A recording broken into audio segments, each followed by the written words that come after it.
الذين يأكلون الربا کسان چې دی خوري سود لرا یأکلون الربا چې اخلی مال د سود لرا لا یقومون نبرا پاسې د دې قبرونو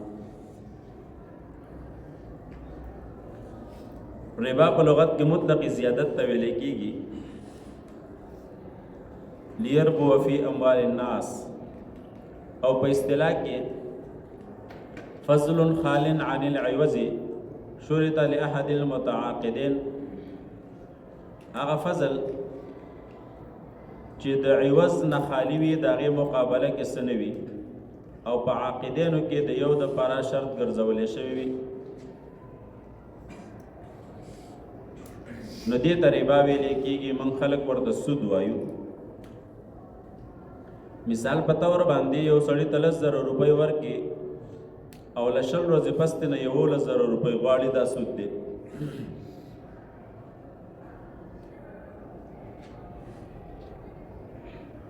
دا خو ظاهر سود دی هر څوک ورته سود وایي داسې نور اقسام د سود هم شته چې هغې ته عام خلک سود نه وایي لکه بیع فاسد یې وکړله چا سره سودا وکړه فاسده بیع یې وکړله او هغه بیع بیرته ماتوي نه او لګې دی د مبیعې او یا د ثمن نه فایدې اخلي دا هم یو قسم د سود دی خلک ګاڼې ماڼې کوي په پټو کې یا په بل شیز کې نو د چا نه په قرض کې پټې ونیولو چې ګاڼه ورته ویلې کېږي او دی د هغه پټي نه یا د ګاړې نه فایده اخلي دا هم سود دی د چا جرګه کوي مثلا او ګاړې ترې واخیستلو چې دا ګاړې به زموږ سره په واک کې ودرې او هغه ګاړې دی ګرځوي را ګرځوي او فایده ترې نه اخلي نو دا هم سود دی دې ټولو ته سود ویلې کېږي خو خلک دې ته سود نه وایي او حدیث مبارک کې راځي د ټولو نه زیات بدترین سود چې دی هغه د مسلمان عزت اخیستل دی د چا مسلمان بې عزتي کول دا یو بدترین سود دی دې ته هم زموږ خلک سود نه وایي نو به هر صورت اقسام د سود ډېر زیات دي رسول الله مبارک فرمایي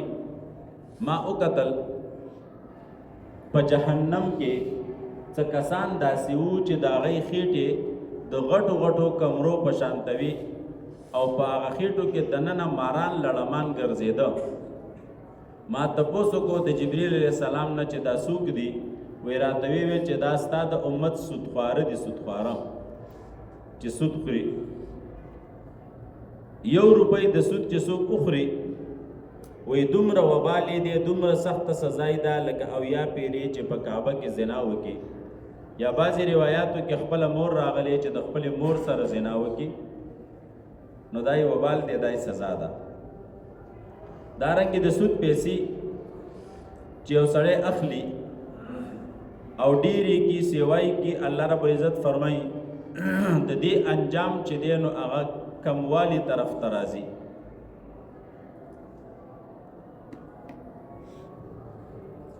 که ابتدا کې هر څومره زیات وي د سود مال خو آخري انجام یې دا وي چې دا به څه کېږي کمیږي به خامخا او سزا یې دا ده چې کومه الله ذکر کړې ده لا یقومون دی بنه راپاسې د دې قبرونو نه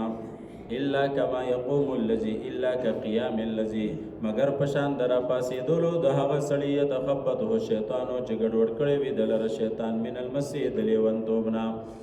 پیران پې باندې راغلي د جناتو چپه پې باندې راغلي دی راپاڅېږي او بیرته غورځېږي کله سر ځمکې ته ولګي کله پوزې ولګي کله بل بدن داسې بل اندام لاسونه مات شي خپې ماتې شي دی بیا راپاڅېږي د پاڅېدو کوشش کوي او دا جنات او شیطانان یې غورځوي